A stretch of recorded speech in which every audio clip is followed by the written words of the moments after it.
Player-run events like the Daymar Rally, player-run orgs like my own, player-made tools like the Fleet Viewers, player-run websites, player-made item finders.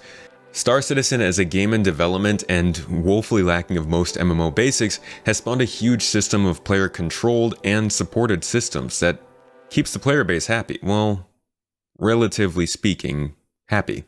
But as the game continues through Phase 4 of development and CIG starts to focus more on these parts of the game, these systems are going to have to change. And I want to know what these changes are going to be, how they're going to go down, and if we're even ready for them. I'm your host, Keenan, and today I'm going to give you your second supporter-exclusive video of 2022. Thank you for supporting my Tomato Talks.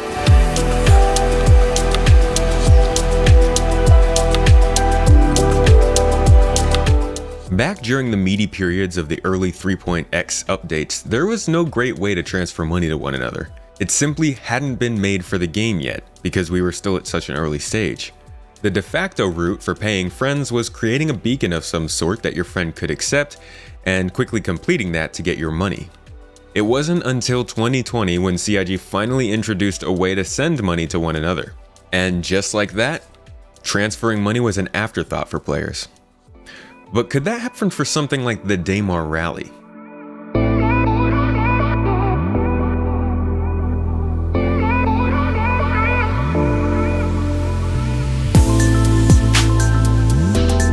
We recently saw the 4th annual Daymar Rally, the largest player-run event in-game.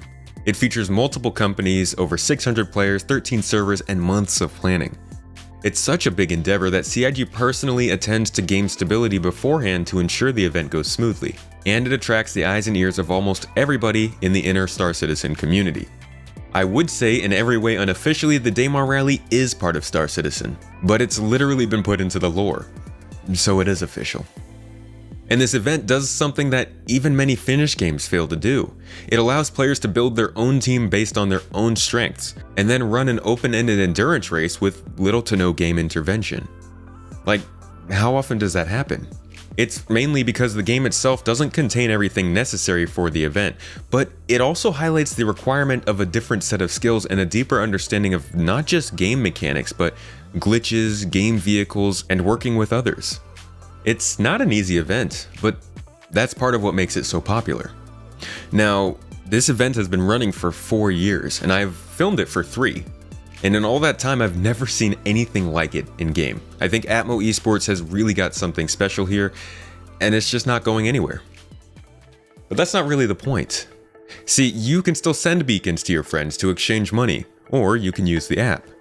You'll always be able to go to that org-hosted high-stakes combat tournament being held at Grimhex, but what about that official dynamic event at the Spider? What about the Xenothreat attack at the local space station? What about the in-game viewing console that will eventually allow us to view our fleet? As CIG continues to develop the game, more and more of these alternatives to player-provided services will pop up. And there's going to be a shift in the way that players use these various elements in the game as new additions are made.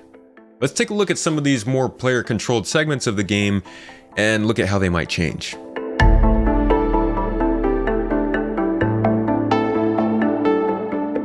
We've spent much of this video talking about the Daymar Rally, but that's just the highest profile event. Throughout the year, there are tons of events, tournaments, races, and contests hosted by various parts of the community. It's not just the events that are player-controlled either. Security is often handled by orgs, sponsorships are negotiated by organizers, and the entirety of marketing, logistics, and coverage never even sees CIG. Most of these events would be happening regardless of the state of the game. We just like playing with each other. But there's no denying that there's a lot more attention put on these events because of the lack of in-game events we've already gotten from CIG. Missions have grown outdated, mission givers don't work too well and still have quite basic narratives. Professions are still only trickling out to players, and live events from CIG are few and far between at the moment. But they are there. Live events, introduced at the beginning of 2020, have been the highlight of gameplay since their inception, and have proven that with a focused effort from CIG, these events can be way more than any player can put together. Combined with the quantum system, which drives AI interactions and the economy, more of these events could take up a significant amount of players' time. That's not to mention the new missions either. At the time of writing, new missions are only a single sentence on the monthly report, but we see several professions and mission opportunities on the roadmap. And as I said in the last exclusive video, these missions could be the key to a good year.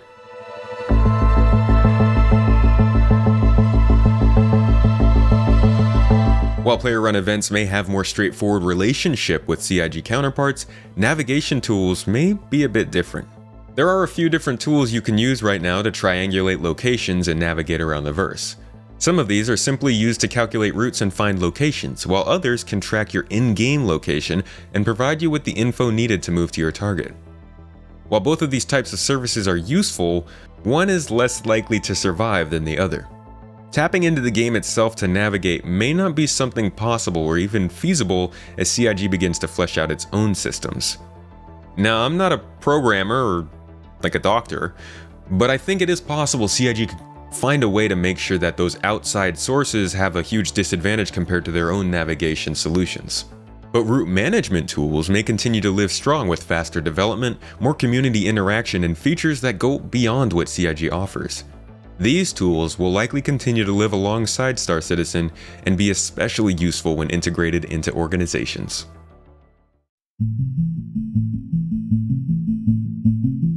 Speaking of organizations, there's another category of apps that are pretty common with them: fleet viewers. In a recent podcast episode, I actually spoke with Starjump Grimm, part of the team behind the Starjump cinematics, talk shows, and ship viewer. He sees a definitive future for things like fleet viewers in Star Citizen, and I agree.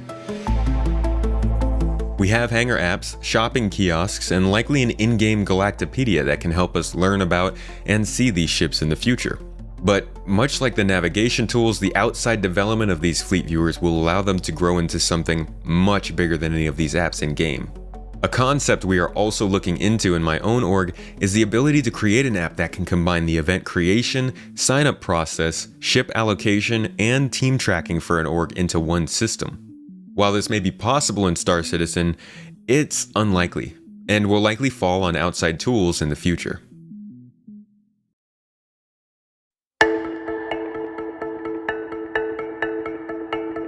Star Citizen has the weirdest economy I've ever seen, but that's fitting considering, much like most of the things on this list, CIG just hasn't made it yet.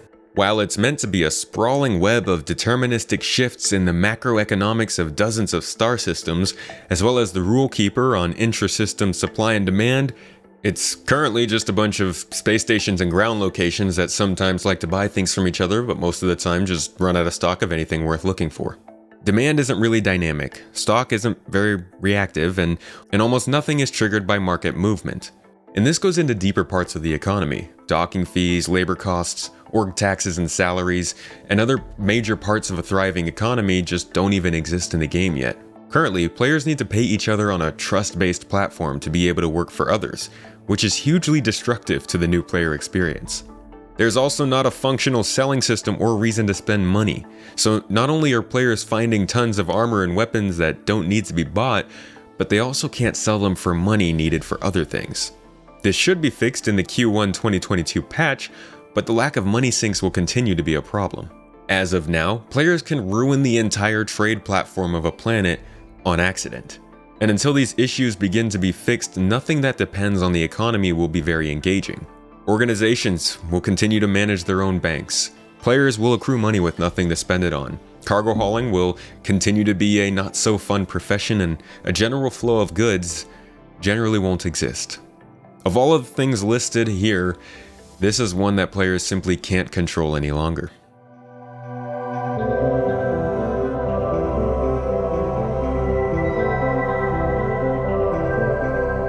A big part of what makes Star Citizen so great is its community. And a big part of what makes its community so great is their kindness and willingness to share the things that they know with all the newcomers. And their kindness and willingness comes from the fact that there's kind of a lack of a new player experience anyways. Currently, if you jump into Star Citizen as a newcomer without going to the website, you're going to be clueless. There's not a single piece of mandatory training. Players are ship guides, control tutorials, location tours, and more. Our orgs take in new players and teach them the ropes. Our streams and YouTube videos teach much of what's needed to be known while playing, and our friends in-game generally teach us everything else over time. It is an amazing system that I believe will always be ingrained in some part of Star Citizen, but it can't continue like this.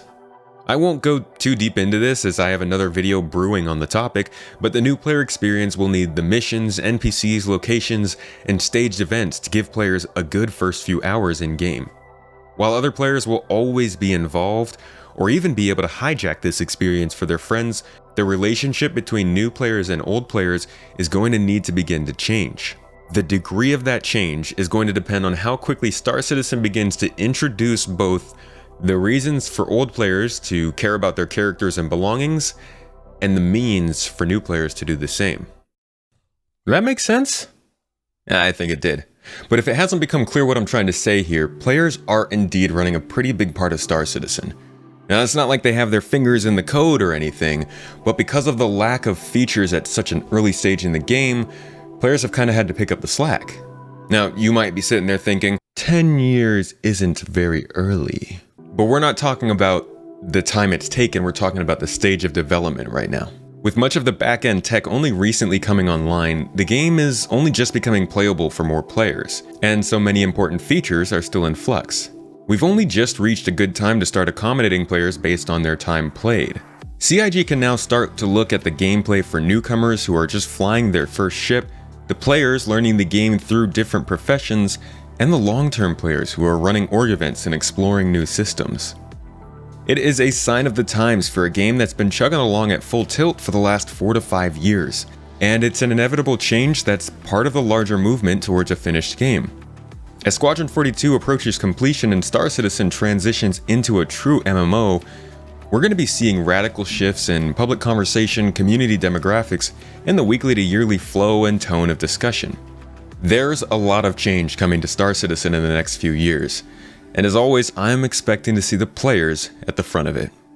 Thank you for watching this second supporter exclusive video. I hope you guys keep it inside the community. I appreciate the respect, and I hope you've enjoyed this month of exclusive content. Besides this, we've also got behind the scenes going on inside the tomato and the lore reading. Next month we'll have 2 more exclusive videos, and if you're watching this after the fact, make sure to check out the rest of the backlog. Again, thank you so much for coming and watching, and I'll see you guys in the next one.